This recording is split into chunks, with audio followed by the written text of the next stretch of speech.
Over the years, Netflix has released more than 200 original movies. With so many to choose from, to determine the best, we conducted a poll with friends and subscribers of this channel to find out their favorite original films of all time on Netflix. The results were interesting.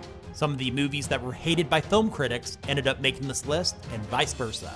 Coming up, based on those results, I will count down the top 10 original movies on Netflix that you can watch right now. And there's been quite a few additions and changes since last year's video. Let's get started.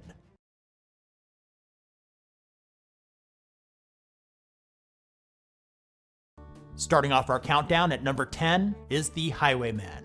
Released in 2019, this crime drama features Kevin Costner as Frank Hamer and Woody Harrelson as Manny Galt, who are former Texas Rangers that come out of retirement to track down and capture notorious criminals Bonnie and Clyde. Instead of focusing on the criminals, this movie provides the perspective of law enforcement as they go after the infamous duo. The Highwaymen is propelled by solid performances from both Costner and Harrelson that will keep you entertained through the film's action-packed conclusion. And at number 9 is the science fiction thriller, I Am Mother. Released in 2019, the story is about a teenage girl raised by a robot known as Mother, designed to repopulate Earth after the extinction of mankind. The pair's unique bond is tested when a stranger arrives with news about the outside world and her mother's intentions. The cast includes Hilary Swank, Clara Rugaard, and Rose Byrne as the voice of Mother. I Am Mother is perhaps one of the most ambitious films ever to be released on Netflix, and is a welcome addition to the sci-fi genre. Coming in at number 8 is Private Life, starring Paul Giamatti and Kathryn Hahn. Released in 2018, this comedy drama follows a middle-aged couple struggling with infertility who are desperate to have a child by any means necessary. It is a hard-hitting drama with very funny moments mixed in. And of course, with underrated actors such as Giamatti and Hahn as part of the cast, the acting is fantastic. In the number 7 spot is the action-adventure film Okja. Released in 2017, it's about a young girl living in the mountains of South Korea who is the caretaker and companion to a large creature known as a super pig. When a major corporation kidnaps and takes Okja to New York in the United States, the young girl sets out on a mission to rescue the oversized creature. If you can get past the over-the-top performances and overreaching ecology statements, you'll find it's an entertaining film with outstanding directing, set design, and cinematography. The Ballad of Buster Scruggs comes in at number 6. Released in 2018, this Western anthology series consists of 6 individual stories. All are written, directed, and produced by the Coen brothers. Some of their most acclaimed works include Fargo, The Big Lebowski, and Barton Fink. Just like those films, The Ballad of Buster Scruggs has plenty of dark humor. It features an impressive cast, which includes Tim Blake Nelson, James Franco, Brendan Gleeson, and Liam Neeson. The 6 tales consist of a singing gunslinger, a bank robber, an aging impresario and his artist, an elderly prospector, a group traveling in a wagon train, and a pair of bounty hunters. Coming in at number 5 is the comedy drama The Fundamentals of Caring.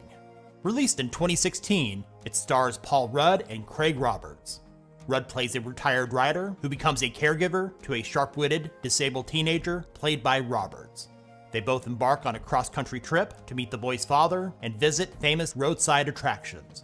Honestly, this is the type of movie I usually cringe at, but the chemistry between the 2 leads, the actually funny dark humor, and convincing performances make this a heartwarming film worth watching. Bright, in the number 4 spot, to many people, will probably be the most surprising and controversial ranking in this video. More on that later. Released in 2017, this fantasy crime drama stars Will Smith and Joel Edgerton. The story takes place in an alternate world where humans, orcs, elves, fairies, and other mythical creatures all coexist.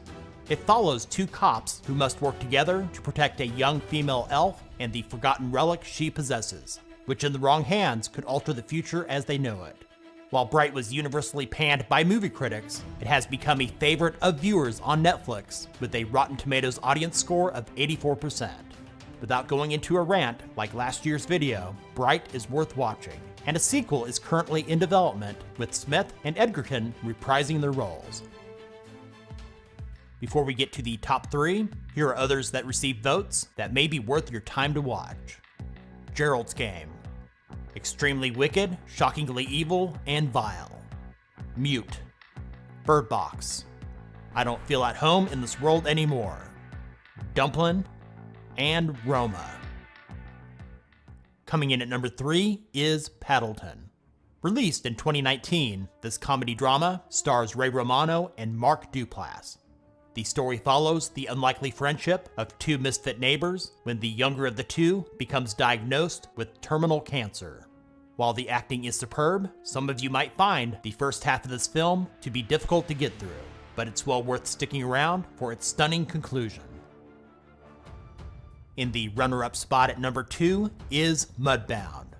Released in 2017, this historical drama takes place just after World War II in the racially divided state of Mississippi. It follows two veterans of different races struggling with life after the war. It's a well-acted, powerful film with an excellent screenplay and outstanding cinematography. In the top spot, coming in at number 1, Beasts of No Nation is the best original movie on Netflix. Released way back in 2015, this war drama starring Idris Elba takes place during the Civil War in an unnamed country in West Africa. The story is about a young boy that is recruited as a child soldier into a mercenary unit led by a fierce warlord played by Elba. Just about everything with this film is top-notch. In addition to the terrific acting by the entire cast, it's well directed and the visuals are stunning. Beasts of No Nation is truly the best of the best on Netflix right now.